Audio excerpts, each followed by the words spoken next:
Welcome to the Multithreaded Income Podcast, the definitive podcast for savvy professionals who refuse to be bottlenecked by a single revenue stream. I'm your host, Kevin Griffin, and in this space, we explore, dissect, and analyze the strategies that turn your expertise into multiple optimized income streams. If you believe that your knowledge and skills should be leveraged in more ways than just one, you're in the right place. Now, in each episode, I talk to folks just like you and me who are exploring multi-threaded income on their own terms. Don't forget to sign up with us on social media for updates, exclusive content, and to just continue this conversation. Now sit back, relax, and enjoy the show. Welcome back to the show, everyone. I am joined by my friend Margaret Reffell. How are you today, Margaret?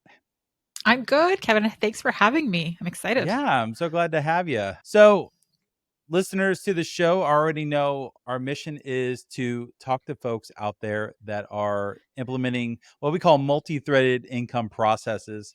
And having known you for a while, you have a lot of threads that are currently going on, which we'll get into. But I think first things first, Margaret, can you talk to our listeners about your origin story, how you got started in technology and how you got to where you are today? Yeah, for sure. So I started about, every time I say how long I started, it's longer. So I always forget how long it's It's been. only been a So couple I years. Right? It's only been a couple of years. So I started probably, I don't know, I want to say like 12 plus years ago. I started in front end development. So I've been a front end developer for the last 12 plus years. Started kind of self taught, tinkering around on my own, and gradually started to learn different platforms over time. And then as I learned more platforms, I started to specialize in the stuff that was popular at the time, which was WordPress, and then eventually Shopify, and then started to get a little bit more niche after that. And then started teaching web development at the local college as well. And then during that time, as I worked with some more clients, I saw how I could potentially expand my library of resources and get some income in some different ways. And some of that was online. And then I sort of went offline too into the wonderful and tumultuous world of real estate to play my hand there as well too. So it's definitely, I've had my hand in a few different things, but my core business is still web development, and I still make the majority of my income through consulting. Let's build off that for a minute. So you have a lot of different plates spinning at the same time. So let's talk one by one. You have your consulting. Tell us a little bit about what type of consulting you do. Yeah, so my core audience has always been like solopreneurs and small businesses. So they've relied a lot on, WordPress was my bread and butter for so long. And then once Shopify came on the scene, everybody needed help with Shopify. So that was an amazing sort of avenue to grow into. And I totally saw the need there. In the last, I would say like 5 to 6 years, there's been a huge move for people going onto the online education space.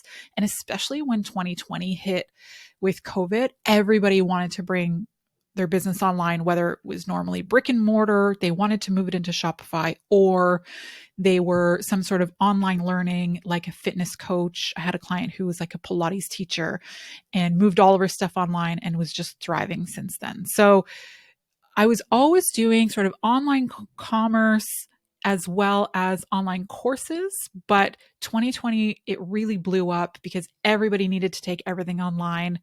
Online courses became a huge thing. And then there was this huge boom for Shopify with everyone needing to bring their brick and mortar businesses online too. So that's sort of how it grew in that arena. So right now, I've really dug into the specialization of small business owners who run online courses. And from that, it kind of spiders out into like, well, they need a shop component, and then they need like major system overhaul. So there's like a lot of interconnected systems. And at the center of those is mostly folks who want to run their online courses. And that's mostly non-technical folks, right? So you're like the Pilates teacher isn't a technical person. Yeah, so it tends to be, at least from what I've attracted a lot of people in, like the fitness and online wellness space. So it's people who saw technology as an opportunity to bring their stuff online, but really had no understanding of it. So they had to have someone come on board to show them the ropes and set things up for them, for sure. Do you mind talking a little bit about how you found some of those initial customers? Like Shopify, that's a big business. So, but I don't know if I would know how to go find, say, a Pilates teacher that's looking for help. Uh, Mhm. how do you find those type of customers?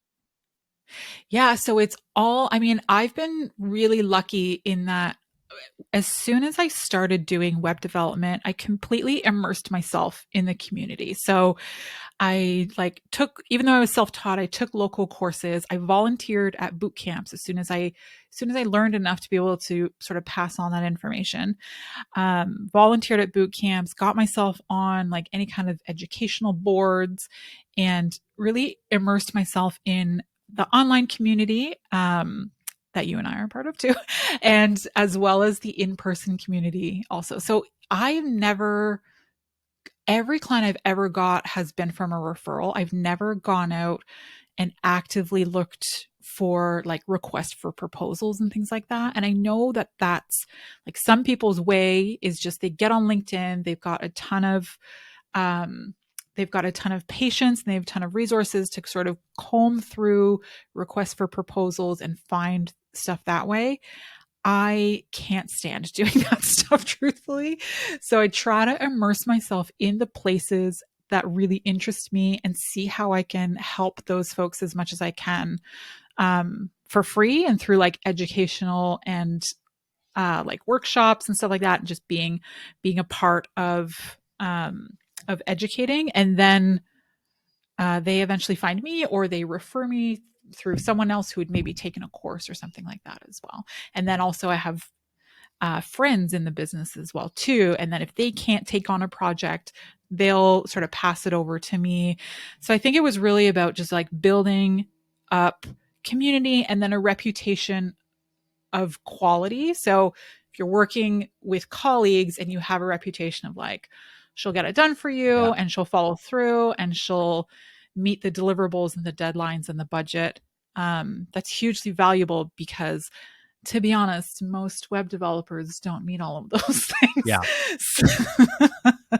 I more times than not, I'll have someone come to me like, I just need you to build a simple website for me. Even my own wife will she'll come and say, would you redo my website? And I'll say no, not Yeah. because the consumer facing tools and services uh, have just gotten so good. I sent my wife to Squarespace. Said, go to Mhm. Squarespace. It will do 99.9% of what you need. If she was setting up a storefront, it's like Shopify it does exactly what it's supposed to do very easily. You might need that initial help just getting started. You might need help with optimization, but Mhm. the common person can go in there and kind of understand what's going on. Whereas Mhm. everything I do is very specialty work. We're designing workflows from the ground up, but that also comes with fairly sizable price tags, and it's Mhm. not for most folks. Like most folks need like Shopify. I would use Shopify. I don't want to Mhm. build an e-commerce system because I've built e-commerce systems. They're complicated and there's lots of bells and whistles, and Shopify just does such a great job with it.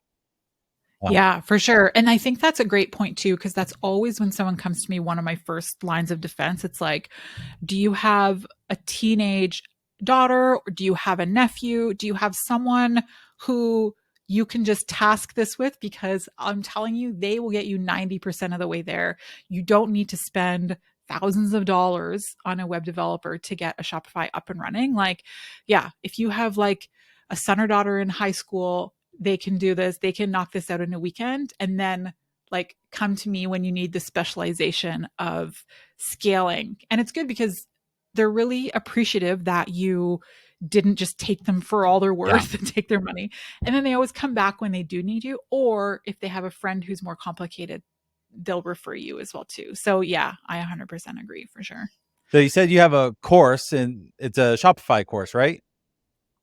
I do. So kind of just building off what you were saying too, like because it's so easy for users to jump right in and build a shop, I would say, I mean, Shopify tells you you can do it in like 15 minutes. Give yourself a couple hours. Like there's no way. Like if you're using it for the first time, yes, can you get technically you can probably get it up and running in 15 minutes, but let's be real. Like you need a few hours to get it done. But it is accessible to a lot of people. Many people get super frustrated. So I just wanted to build like a step-by-step process of here's how to get your shop running basically with like 3 to 5 products, maybe 2 variations.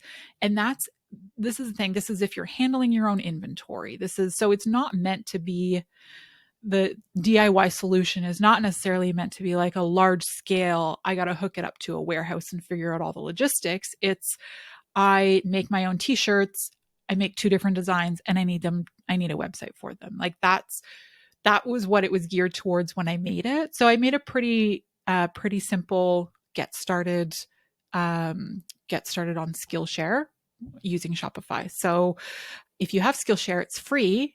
And if you don't have Skillshare, I think you get 30 days for free anyways. So I'll send you the link. Go pick it up. We'll drop a link in the show notes too, so everyone who's interested in Shopify could just go learn about it and go set up their own Shopify. And then the best case is if they go through the course, they still have questions. They just come to you for consulting, and you're already a trusted person in the space because of the course. You're building that authority as a Shopify expert, which Yeah. helps tremendously, I'm sure. Yeah, exactly. And it's crazy because working with Shopify, I've sort of, and I know we're going to get into this a little bit later, but I've started to dip my toes in Amazon a little bit because everyone who's like, well, I'm selling on Shopify, should I also sell on Amazon? And Amazon is like, it's such a beast. But I've learned so much, like working inside Shopify, dipping my toes in Amazon, like the world of logistics can get quite complicated quite quickly. Yes. I have a friend from high school who goes on Facebook and he says, come talk to me. I'll get you set up on Amazon. You'll make $400,000 a day. And he makes Oh these big yeah. promises. It's like, no, I'm smelling scam. I'm Yeah. pretty sure this is what the Amway people went through 10 years ago. Yeah. It's like the new multi-level marketing. Then they'll try to sell you a course too. My course on how to get rich on Amazon. Exactly. Yeah. So in addition to your consulting, your online courses, I know you also do some work for consultants on Etsy of all places.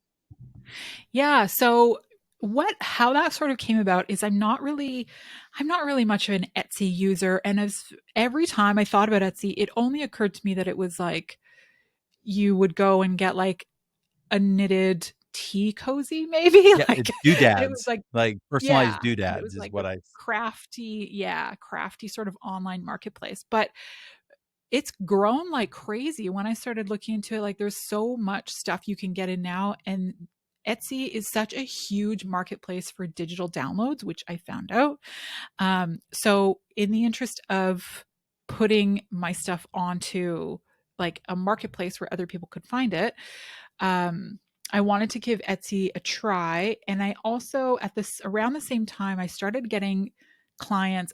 Actually, I've always had clients ask me, we get to the end of creating a website, whether it's WordPress or Shopify, and inevitably at the end of a website build, it's okay, what do I do for terms and conditions? What do I do for privacy policy? What do I do for disclaimer?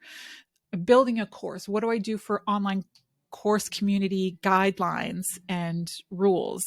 And before it was like, I don't know, talk to a lawyer. And I just kept sending people off, which really didn't seem like a reasonable thing to do right when you just finished people's websites because it was one of the last things.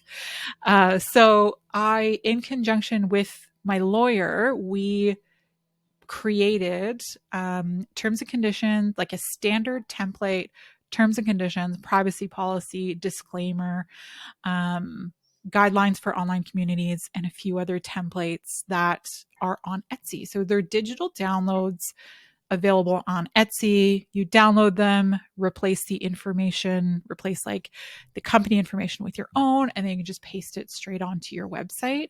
So they're updated about every 6 months. So I just did an update maybe 2 to 3 months ago. So those are all available as well, and they're pretty reasonable. I mean, hiring a lawyer would be like a couple $1,000 Yeah. for that, and you can get the whole template for like under $100, like all the templates.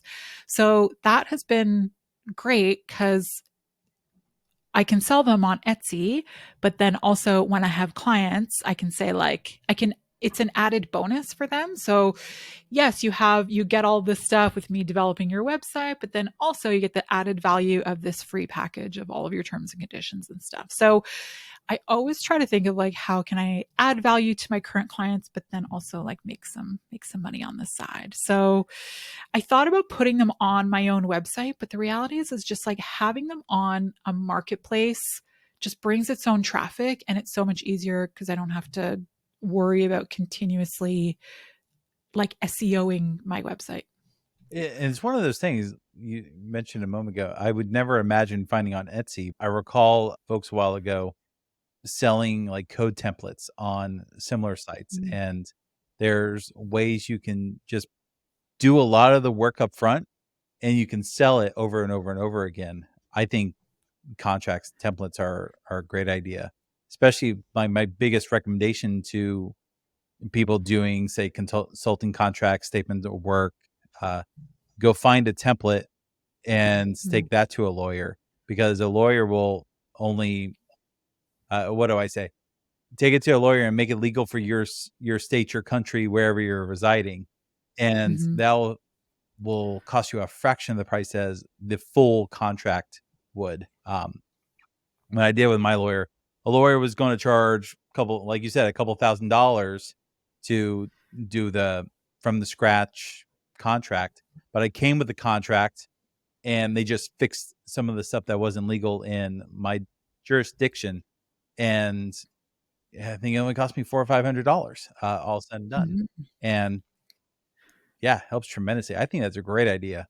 Uh, Yeah, I think it's been super helpful for some people. It's funny because I'm starting to see even so I'm from Canada, which I don't think I mentioned at the beginning, but we are starting to see the commoditization of these things even more on like a larger scale in Canada. We have a few startups. One of them is called Willful Wills. So it's basically like that. It's a templated will website where you normally would have to go to your lawyer and get like a will and get notarized and everything as well. But this startup has made these legally binding wills that you can basically fill out all your information online. It grabs that, plops it into a pretty basic template that at the very least you can bring to a lawyer and they can make some adjustments, but they don't have to make it from scratch.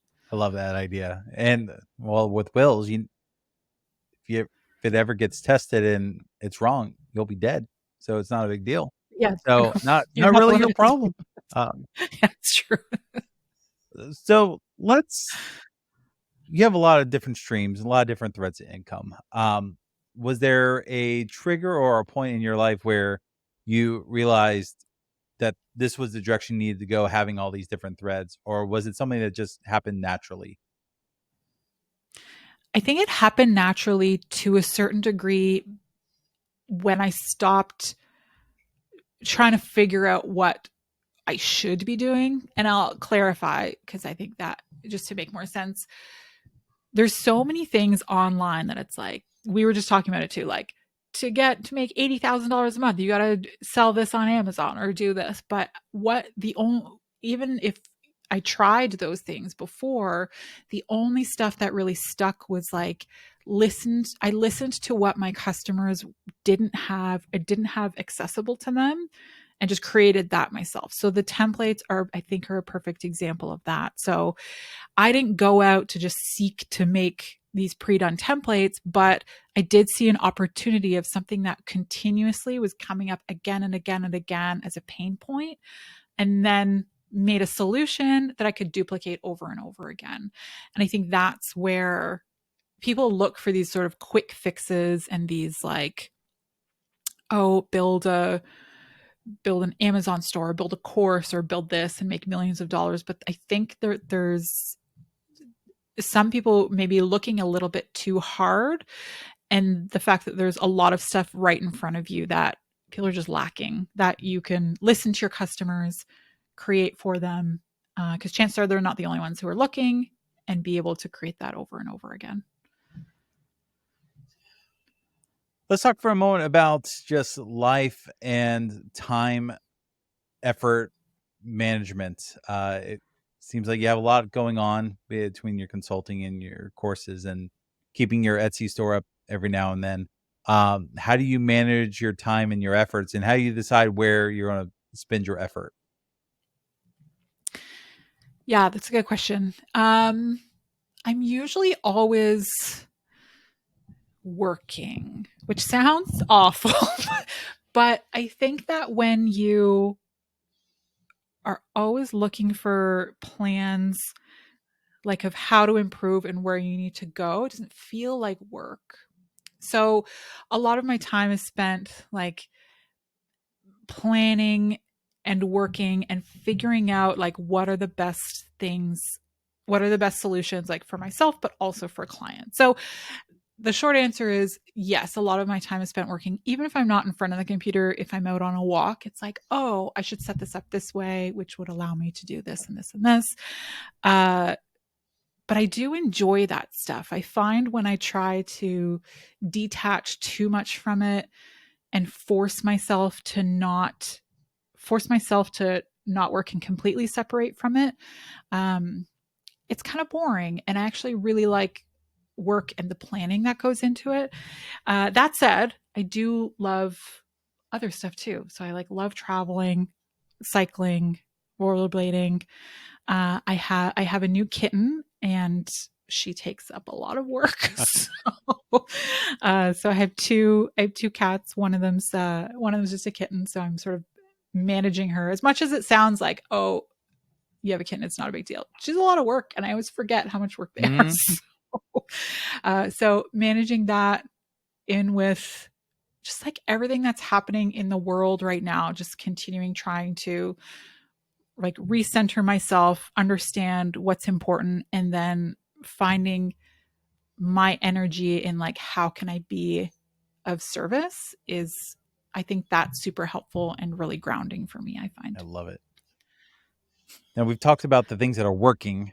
Now, I'm sure there's probably a short list of things that haven't quite worked the way that you wanted them to. Do you have a list of failures or dropped initiatives or things you should drop that you haven't?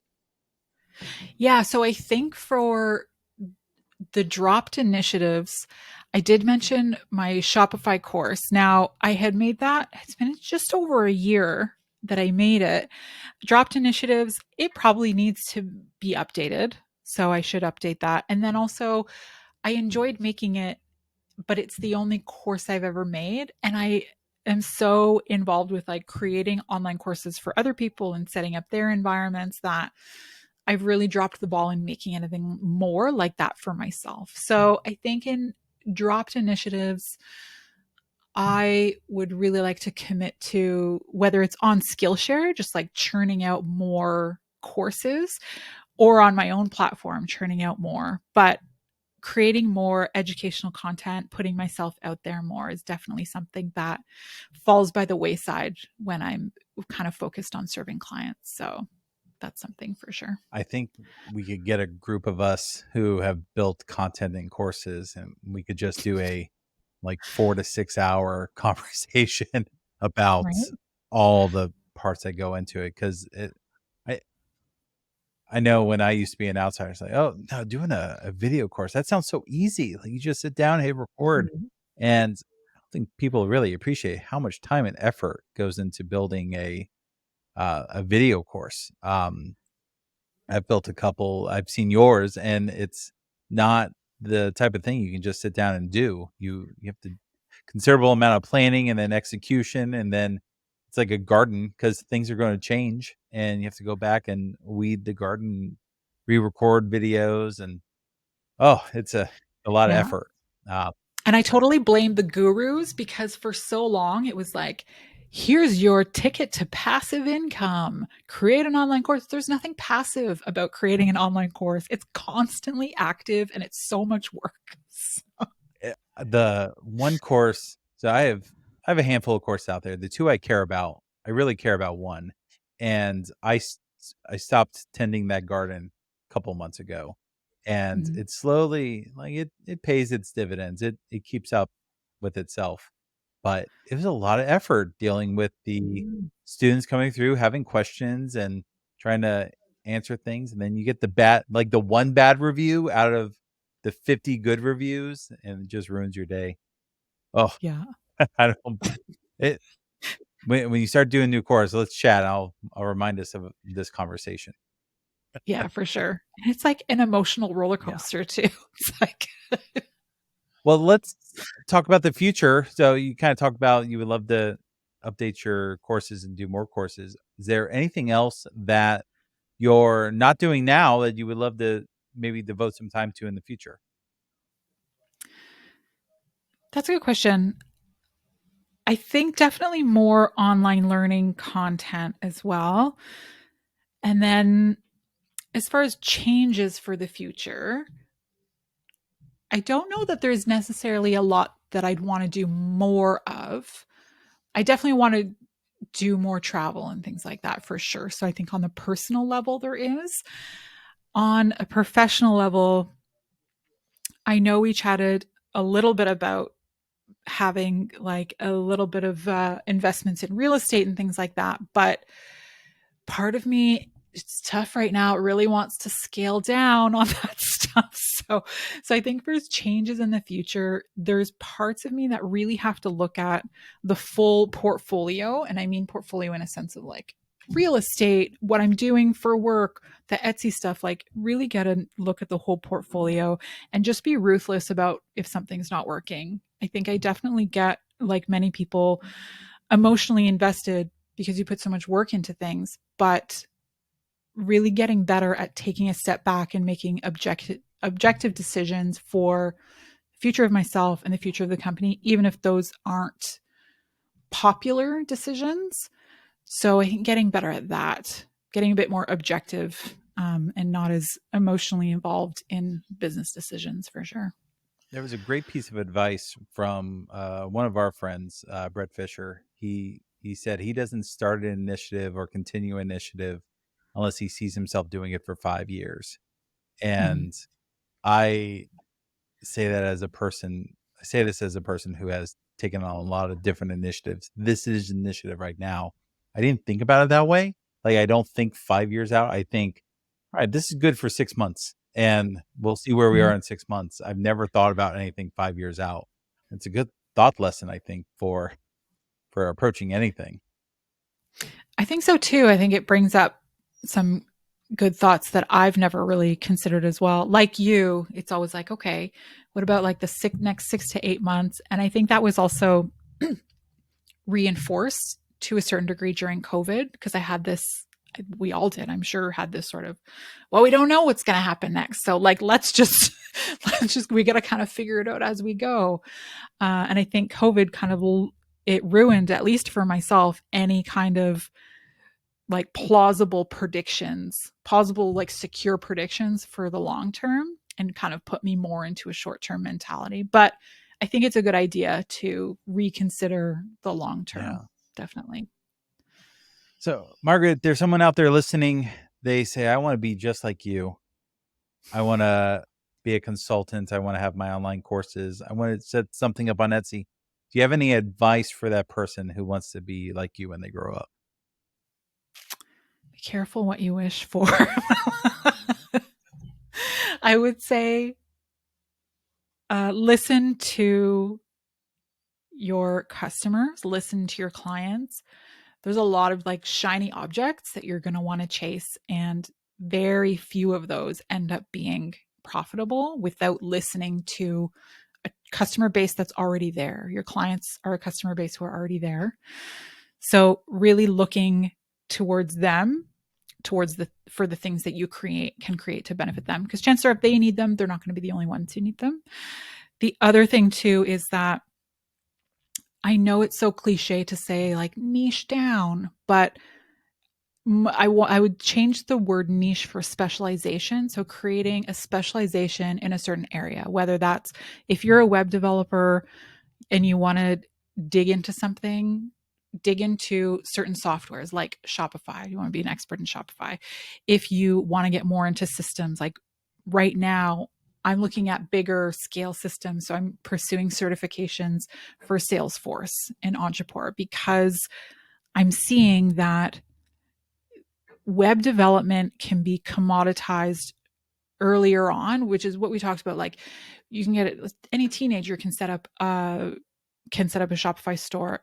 Anyone generally can set up a WordPress site, but to get yourself into a place where you're invaluable and you're usable almost at like an enterprise level.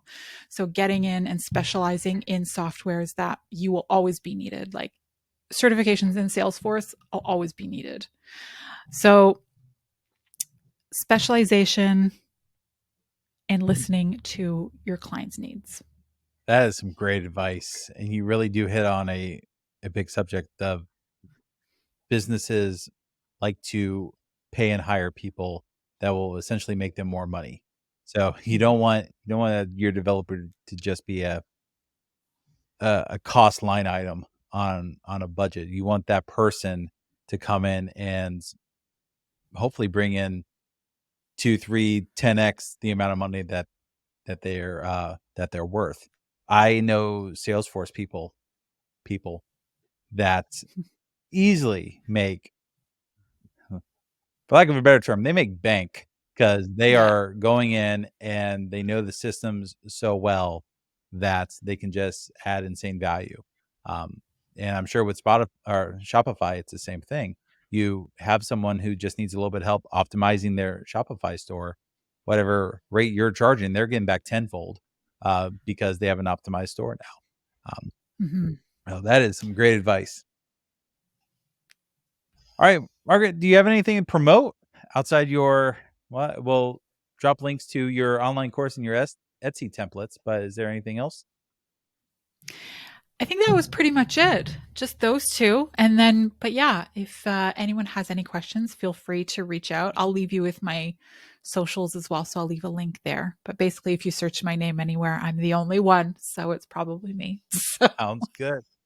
Well, Margaret, thank you so much for hanging out with us today. And thank you to all the listeners for hanging out with us on this episode. And we'll see you all next time. Yeah. Thanks for having me, Kevin. Yeah.